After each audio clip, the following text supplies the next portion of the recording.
Alice Harris believed in her perfect life. It wasn't a fairy tale, it was real. A life she had built, nurtured, and cherished. At 35, she had a loving husband, 2 adorable children, and a charming house in the suburbs of Austin, Texas. Her home, with its white picket fence, was a testament to their happiness. It was an embodiment of her dreams, a haven filled with laughter, warmth, and love.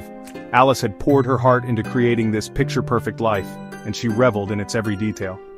She had met Adrian, her husband, in the halcyon days of college. She was a budding educator, her heart set on shaping young minds. He was a driven law student, his ambition burning bright. Their connection was instant. Their love, a whirlwind romance that culminated in a beautiful wedding and the promise of forever. Life unfolded as they planned. Adrian climbed the corporate ladder, securing a coveted position at a prestigious law firm. Alice, a dedicated elementary school teacher, found joy in nurturing young minds. They were a team, navigating the challenges of parenthood and careers, their bond unbreakable.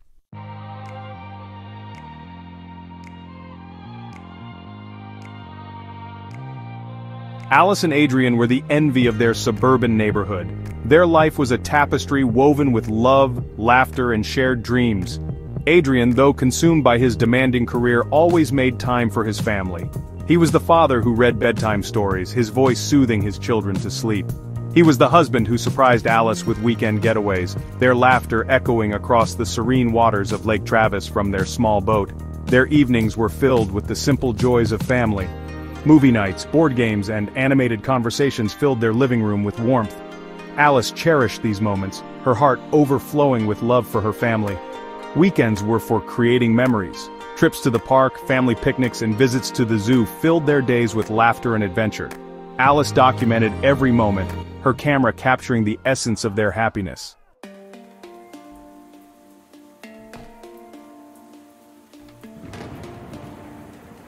Life, however, has a way of shifting the ground beneath your feet when you least expect it. The changes in Adrian were subtle at first, almost imperceptible cracks in the foundation of their perfect life. His work consumed him more, his late nights at the office becoming increasingly frequent. The evening walks they once cherished, their hands intertwined, became a thing of the past. Adrian, once a beacon of warmth and affection, grew distant, his mind preoccupied, his smile strained. Alice, ever the optimist, attributed his behavior to the pressures of his demanding job. Corporate law was a jealous mistress, she reasoned, stealing her husband's time and attention. She buried her unease, clinging to the belief that this was just a phase, a temporary blip in their otherwise idyllic life. But deep down, a seed of doubt had been sown. Adrian's phone, once a shared device filled with family photos and mundane messages, became his sanctuary, a source of secrecy that he guarded fiercely. He carried it everywhere, his grip tight, his eyes darting nervously whenever Alice was near. Something was amiss, and Alice couldn't shake the feeling that it boded ill.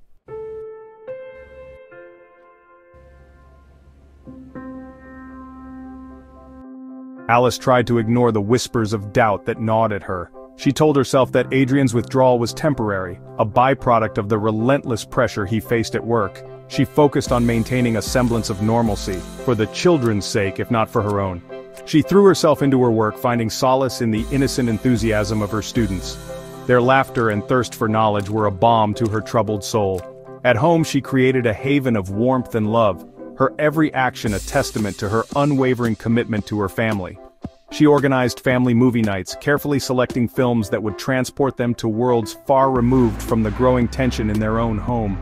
She baked cookies, their aroma filling the house with a comforting sweetness, a reminder of happier times.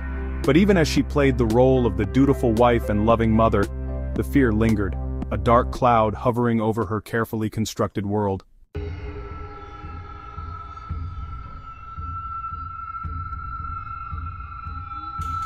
The weekend business trips started subtly.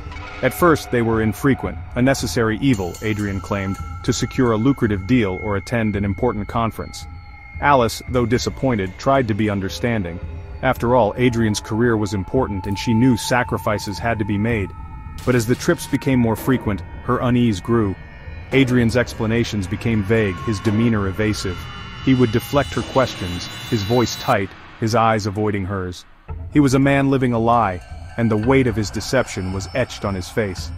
Alice tried to convince herself that her suspicions were unfounded. She clung to the memories of their early years, the shared dreams, the unwavering love they had for each other. She told herself that this was just a phase, a temporary bump in the road of their long and happy marriage. But deep down, she knew.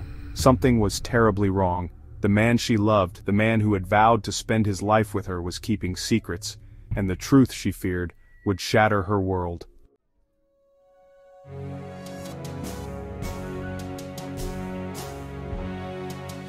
Desperate for reassurance, Alice turned to the one person she trusted implicitly, her mother, Claire. Claire had always been her rock, her confidant, the one person who could always make sense of the chaos in her life. Alice hesitated at first, afraid to voice her fears, to shatter the illusion of her perfect life. But the weight of her suspicions became too heavy to bear alone.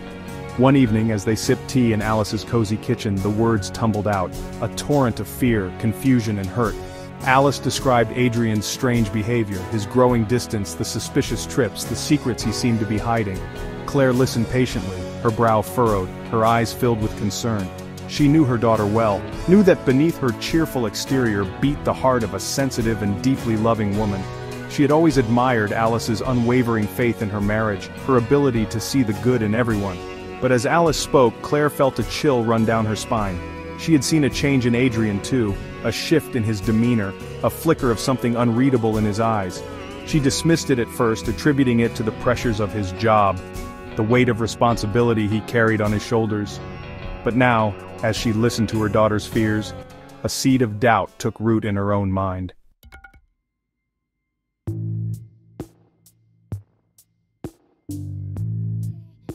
Claire's initial instinct was to reassure Alice, to tell her that she was being paranoid, that Adrian loved her and would never betray her trust. But something stopped her. Perhaps it was the look of desperation in her daughter's eyes, the tremor in her voice, the way her hand trembled as she lifted her teacup to her lips. Or perhaps it was the nagging feeling in the pit of Claire's stomach, a premonition that something was terribly wrong. Whatever the reason, Claire chose a different path. She reached across the table, her hand covering Alice's, her touch conveying a depth of understanding that words could not express. "Alice," she said softly, her voice a soothing balm to her daughter's frayed nerves, "I know you don't want to believe this, but I think you need to find out the truth.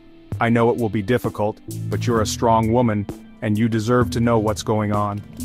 Her words hung in the air, heavy with unspoken implications. Alice stared at their clasped hands, her mind racing. Claire was right. She couldn't live with the uncertainty any longer, she had to know.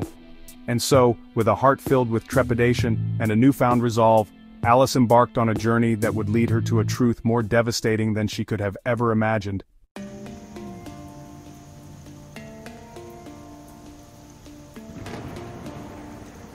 Alice couldn't shake the feeling that something was terribly wrong. Adrian's behavior had become increasingly erratic, his once warm and loving demeanor replaced by a cold and distant facade. Alice tried to rationalize his behavior, attributing it to the pressures of his demanding job, but deep down, she knew it was more than just work stress. One evening, as Adrian was getting ready for yet another late night at the office, Alice noticed a change in his routine. He was meticulous about his appearance, always ensuring he looked his best, but that night he seemed distracted, almost nervous. As he was buttoning his shirt, his phone vibrated on the nightstand. Alice, her curiosity piqued, casually glanced at the screen. The message was brief, its sender listed simply as C. "Don't be late tonight," it read. "You know I hate waiting." Alice felt a chill run down her spine. Who was C? And why would Adrian be receiving such a message at this hour? A knot of suspicion tightened in her stomach. She knew she should confront him, demand an explanation, but something held her back. Was she afraid of the answer? Or was it something else, a deep-seated fear of shattering the illusion of her perfect life?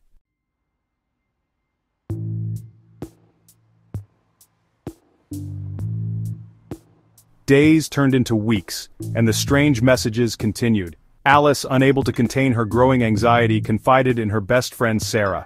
Sarah, a pragmatic and fiercely loyal friend, listened intently as Alice poured out her heart, her voice trembling with a mixture of fear and suspicion. Sarah, ever the voice of reason, cautioned Alice against jumping to conclusions. "Maybe it's just a colleague," she suggested, trying to soothe Alice's frayed nerves. "Don't let your imagination run wild." But Alice couldn't shake the feeling that something was amiss. The late-night messages, the secretive phone calls, Adrian's growing distance, it all pointed to something sinister. Determined to uncover the truth, Alice made a decision that would change everything. One evening while Adrian was in the shower, Alice, her heart pounding in her chest, reached for his phone.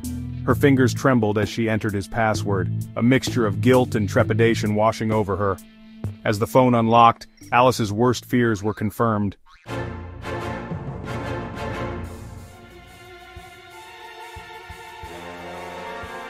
The messages were explicit, leaving no room for doubt.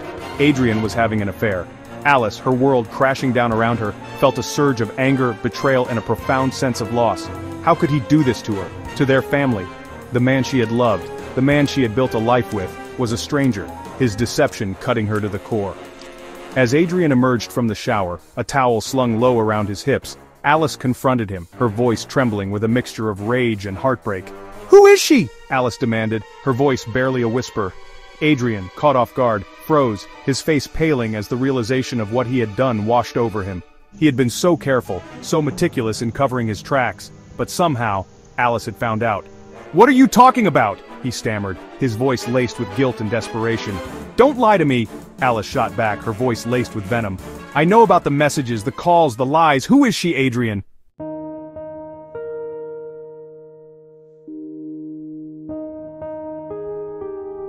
Adrian, backed into a corner, knew the game was up. He had been living a lie for months, juggling his double life with a skill that surprised even him. But now, the truth was out, and there was no escaping the consequences of his actions. He looked at Alice, his heart sinking as he saw the pain and betrayal in her eyes. He had never meant to hurt her, but somewhere along the way, he had convinced himself that he could have it all, his family, his career, and his secret affair. "Her name is Claire," Adrian confessed, his voice barely audible. Alice stared at him, her mind reeling. Claire, her own mother, it was a betrayal so deep, so unthinkable, that it took her breath away. The world seemed to tilt on its axis, the familiar comfort of her life replaced by a dizzying sense of disorientation. "How could you?" Alice whispered, her voice choked with emotion. "How could you do this to me? To our family? To your own children?"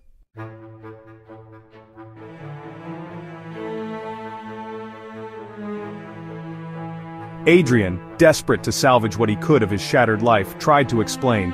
He spoke of loneliness, of feeling neglected, of seeking solace in the arms of another, but his words rang hollow, his excuses flimsy and self-serving. Alice, her heart shattered into a million pieces, refused to listen. The betrayal cut too deep, the wound too raw. She had dedicated her life to this man, to their family, and he had repaid her devotion with lies, deceit, and the ultimate betrayal.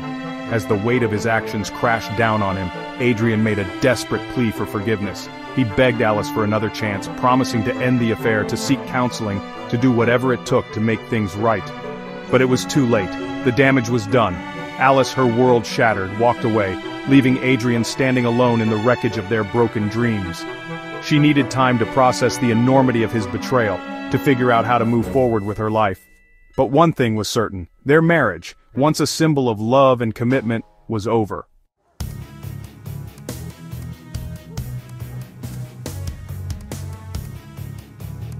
The revelation of Adrian's affair hit Alice with the force of a physical blow. It wasn't just the betrayal, it was the sheer audacity of it.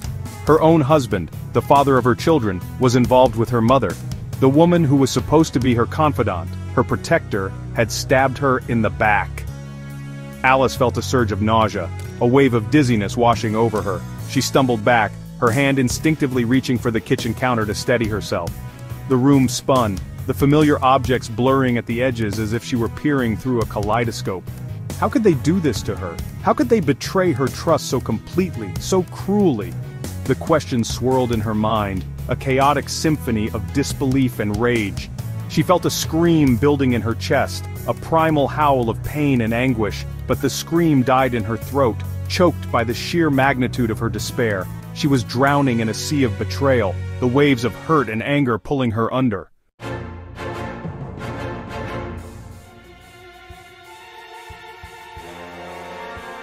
Section 2, A Mother's Deceit. Alice's mind raced, trying to grasp the enormity of the situation. She replayed every interaction with her mother, searching for signs of the deception. Had she been blind? Had she missed the knowing glances? Had she missed the subtle touches? The memories, once cherished, now felt tainted, poisoned by the knowledge of their betrayal. Alice felt a surge of nausea, the taste of bile rising in her throat. The realization was like a physical blow, knocking the air from Alice's lungs.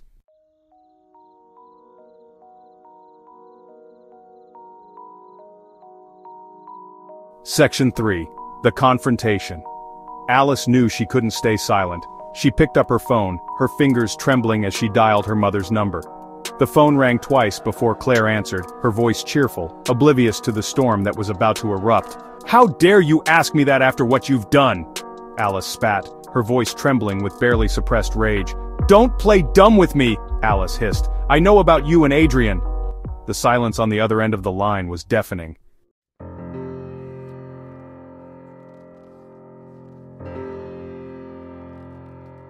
Section 4. A Web of Lies. The silence stretched on, each tick of the clock amplifying the tension. Finally Claire spoke, her voice a low, soothing murmur that grated on Alice's nerves. "Alice, darling, you're mistaken. There's nothing going on between me and Adrian." "Just what?" Alice interrupted, her voice rising. "Don't insult my intelligence with your lies." Claire sighed, a long, drawn-out sound that seemed to convey a mixture of exasperation and resignation. "Alice, you need to calm down. You're overreacting. Adrian and I were just discussing—" "Discussing what?" Alice demanded. "How to destroy my life? How to tear my family apart?" "It's not like that," Claire insisted, her voice taking on a pleading tone. "We were just trying to protect you." "Protect me?" Alice scoffed. "By betraying me in the worst way imaginable? That's not protection, that's cruelty."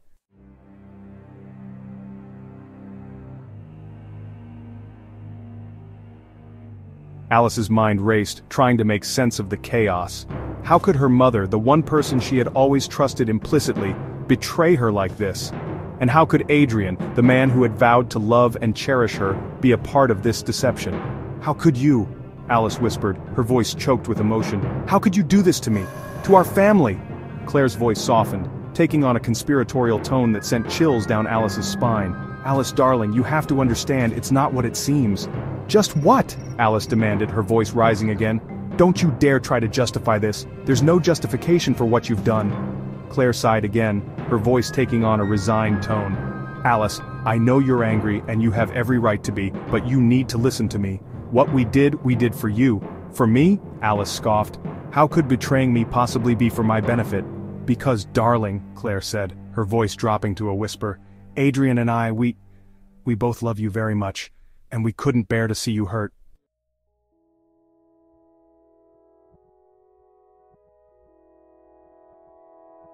Alice's mind reeled. Her mother's words hung in the air, heavy with unspoken implications. "What are you talking about?" Alice whispered, her voice trembling with a mixture of fear and dread. Claire hesitated as if weighing her words carefully. "Adrian and I," she began, her voice barely a whisper, "we were trying to protect you from the truth." "What truth?" Alice pressed, her heart pounding in her chest. "Adrian," Claire said, her voice barely audible. "He's not who you think he is. He's been living a double life." Alice's breath caught in her throat. "What are you saying?" "He has another family, Alice," Claire blurted out. "A wife and children. He's been lying to you all along."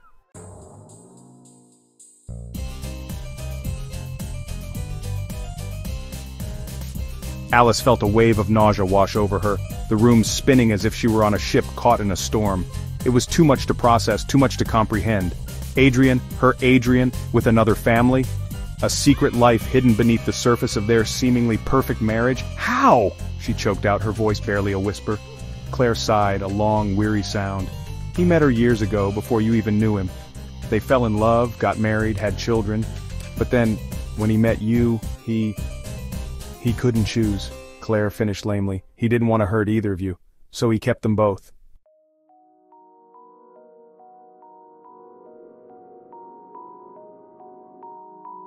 Alice hung up the phone, her mind racing. She needed to confront Adrian, to hear him admit the truth with his own lips.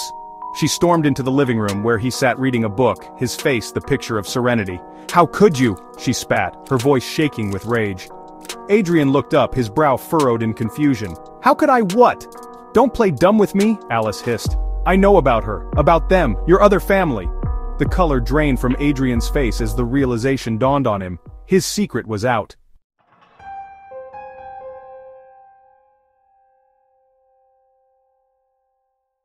"Alice, I can explain," Adrian stammered, rising to his feet. "Explain what?" Alice screamed, her voice echoing through the house. "That you're a liar, a cheat, a monster?" Adrian reached for her, but she flinched away as if his touch burned her.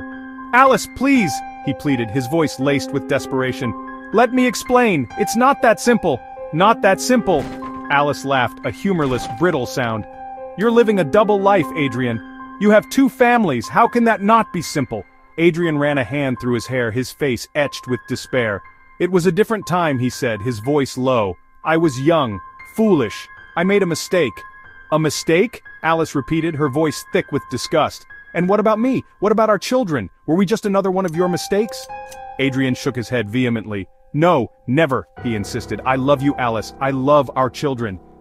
This changes nothing. It changes everything," Alice whispered, her heart shattering into a million pieces.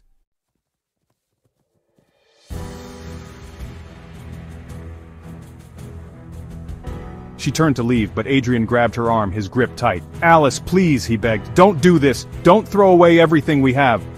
Alice struggled against his grip, her fear giving way to a surge of adrenaline. "Let me go!" she cried, twisting and turning in his grasp. But Adrian wouldn't let go. His grip tightened, his face contorted in a mask of rage and desperation. And as Alice continued to struggle, a terrifying thought took root in her mind. This wasn't over. This was just the beginning. The tranquility of the quiet suburban street was shattered by the piercing wail of sirens. Red and blue lights danced across the manicured lawns, casting an eerie glow on the houses that stood as silent witnesses to the tragedy that had unfolded within one of their own. Neighbors, their faces etched with a mixture of curiosity and concern, peered from behind drawn curtains, whispering amongst themselves as police cars descended upon the Harris residence. Detective Jessica Miller, her expression grim, surveyed the scene with a practiced eye. The house, once a symbol of suburban bliss, now felt cold and lifeless, its windows dark, its door ajar. A yellow police tape, fluttering gently in the breeze, cordoned off the property, a stark reminder that something was terribly wrong.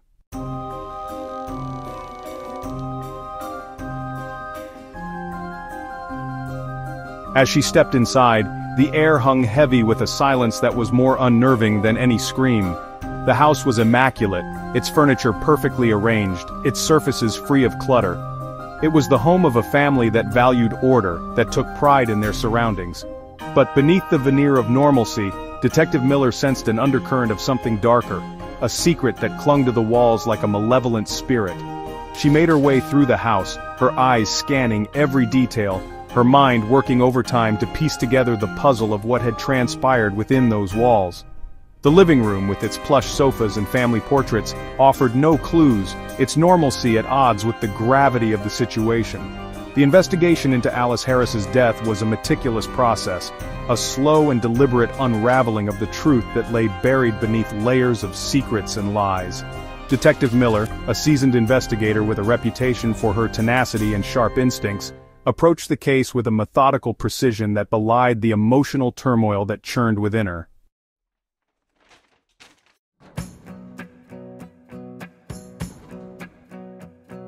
Every piece of evidence, every witness statement, every whispered rumor was carefully examined, scrutinized, and catalogued. She interviewed friends, neighbors, colleagues, and family members, her sharp eyes searching for any flicker of deception, any inconsistency that could lead her to the truth. The evidence, as it unfolded, painted a grim picture.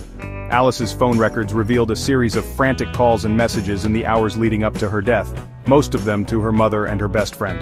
Her internet search history revealed a desperate search for answers, for confirmation of the suspicions that had been gnawing at her soul. The pieces of the puzzle were beginning to fall into place, but a crucial element was missing: a motive.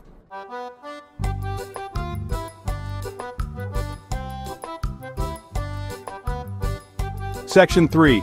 A community in shock. The news of Alice Harris's death spread through the community like wildfire, leaving shock and disbelief in its wake. Neighbors, their faces etched with a mixture of grief and horror, gathered in small groups, whispering amongst themselves as they struggled to comprehend the tragedy that had befallen their quiet enclave. Alice, with her warm smile and infectious laughter, had been a beloved figure in the neighborhood, a woman who always had time for a friendly chat, a helping hand, a kind word. Her death, so sudden, so violent, so senseless, was a stark reminder that even in the most idyllic of settings, darkness could lurk just beneath the surface. The Harris children, their innocence shattered by the tragedy, were being cared for by Alice's sister, her eyes red-rimmed with grief, her voice choked with emotion as she tried to shield them from the harsh realities of the situation. The community rallied around them, offering support and condolences, their hearts breaking for the children who had lost their mother in such a horrific manner.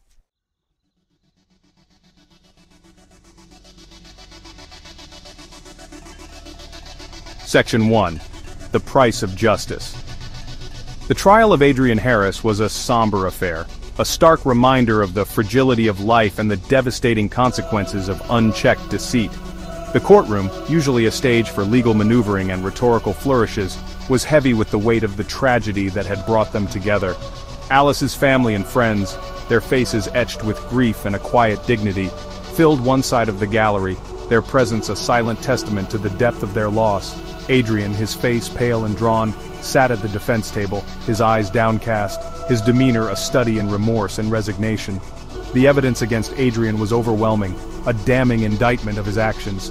The prosecution, their case meticulously constructed by Detective Miller's tireless efforts, presented a compelling narrative of a man driven by selfishness and a desperate need to protect his carefully constructed double life.